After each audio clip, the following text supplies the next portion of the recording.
મિત્રો, આપનું સ્વાગત છે રસોઈની મહેક પર। આજે હું તમારી સાથે શેર કરીશ એક ખાસ હેલ્ધી બીટની હલવાની રેસીપી।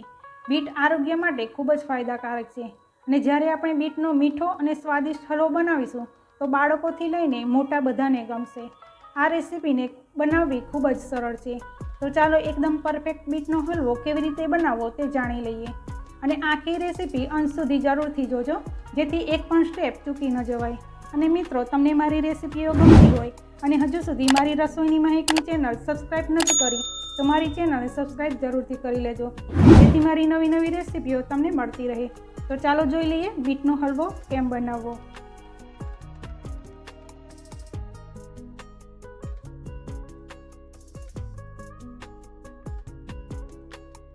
ચાલો આજે આપણે બનાવીશું સુપર ટેસ્ટી અને સુપર હેલ્ધી એવો આપણે બીટનો હલવો બનાવીશું। તો તેના માટે મેં બીટ લીધેલું છે અને વજનમાં તમે જુઓ તો 250 ગ્રામ જેટલું આપણે બીટનું વજન થાય છે।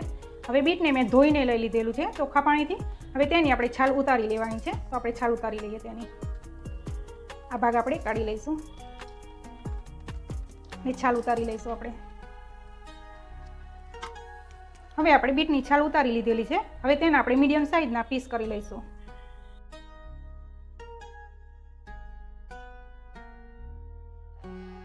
આપણે આ રીતે બીટના પીસ કરી લઈશું। નાના મોટા તમે કરી શકો છો, કારણ કે આપણે બીટમાંથી આપણે જ્યુસ તૈયાર કરવાનું છે, એટલે આપણે નાના મોટા તમને પસંદ હોય તેવા આપણે પીસ કરી લઈશું। હવે આપણે આ રીતે બીટના કટકા કરી લીધેલા છે, તેને આપણે મિક્સર જારમાં લઈ લઈએ। હવે તેમાં આપણે થોડું પાણી એડ કરીશું અને જ્યુસ તૈયાર કરી લઈશું। હવે બીટને આપણે ગ્રાઇન્ડર કરી લીધેલું છે અને તમે જુઓ તો 1 ગ્લાસ ભરીને મેં આમાં પાણી એડ કરેલું છે, તો તેને આપણે ગાળી લઈશું। હવે આપણે આ ગળણીની મદદથી આપણે ગાળી લઈશું તેને।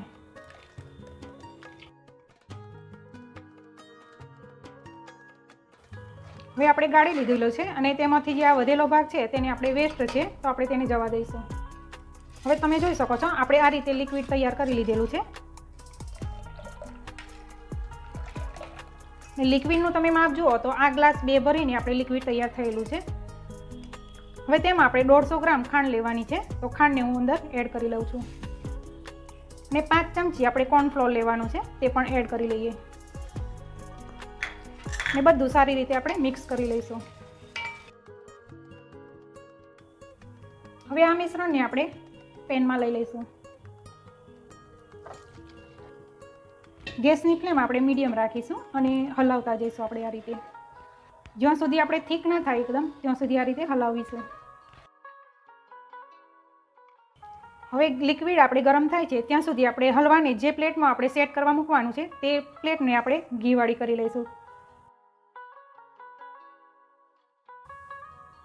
હવે ઘી લગાવેલી થાળીમાં મેં આ રીતે ડ્રાયફ્રૂટને લઈ લીધેલા છે, પાથરી દીધેલા છે। તમે તમારી ચોઈસ મુજબ તમે લઈ શકો છો। અત્યારે મેં બદામ, કાજુ અને પિસ્તાનો ઉપયોગ કરેલો છે। હવે જેમાં આપણે હલવો સેટ કરવાનો છે એ થાળી આપણે કમ્પ્લીટ કરી લીધેલી છે અને આપણે લિક્વિડને જોઈ લઈએ તો લિક્વિડ હજુ આપણે પતલું છે, તો થોડી વાર માટે હજુ થવા દઈશું આપણે। હવે 2-3 મિનિટ જેવું થઈ ગયું છે, તો આપણે જોઈ લઈએ। તમે જોઈ શકો છો થોડું થોડું આપણે થીક થઈ ગયું છે લિક્વિડ, હજુ થોડી વાર માટે આપણે થવા દઈશું।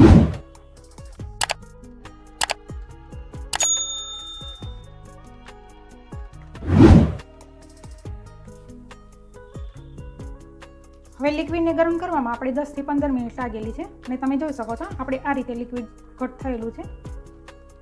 આ સમયે આપણે થોડા ડ્રાયફ્રૂટ એડ કરી લઈશું। તેમાં બદામ, કાજુ અને પિસ્તાને મેં લઈ લીધેલા છે, તે એડ કરી લઈએ। તમારા પસંદગી પ્રમાણે તમે ડ્રાયફ્રૂટ લઈ શકો છો। હવે તેમાં આપણે 3 ચમચી આપણે ઘી લઈશું, તે એડ કરી લઈએ।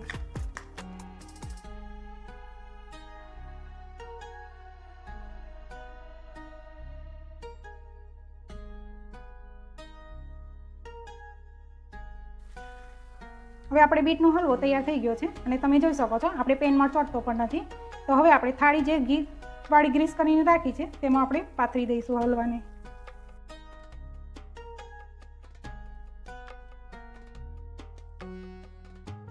હવે થાળીમાં આપણે હલવાને આ રીતે પાથરી દીધેલો છે, તેના ઉપર થોડાક આપણે કાજુ એડ કરી લઈશું।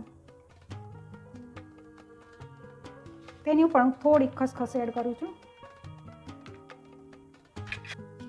થોડા બદામ પિસ્તા છે તે પણ આપણે એડ કરી લઈએ। હવે થાળીમાં આપણે આ રીતે હલવાને પાથરી દીધેલો છે. હવે જ્યાં સુધી આપણે પીસ ના પડે ત્યાં સુધી આપણે 1 કલાક જેવું આપણે રેસ્ટ આપીશું.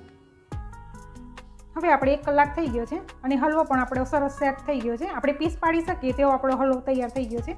તો આ ડીશને આ ડીશ ઉપર હું ટ્રાન્સફર કરું છું. હવે હલવાને આપણે આ ડીશમાંથી આ ડીશ ઉપર આપણે લઈ લીધેલો છે. હવે તેને આપણે પસંદગી મુજબ આપણે નાના મોટા પીસ કરી લઈશું.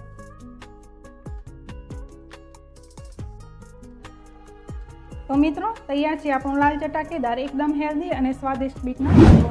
જો તમને આ રેસીપી ગમતી હોય તો લાઇક શેર જરૂરથી કરજો અને મારી ચેનલને સબસ્ક્રાઈબ કરવાનું ભૂલતા નહીં, કેમ કે અહીં તમને રોજ નવી નવી સ્વાદિષ્ટ અને સહેલી રેસીપીઓ શીખવા મળશે. તો ફરી મળીશું એક નવી જ રેસીપી સાથે. ત્યાં સુધી સ્વસ્થ રહો, મસ્ત રહો.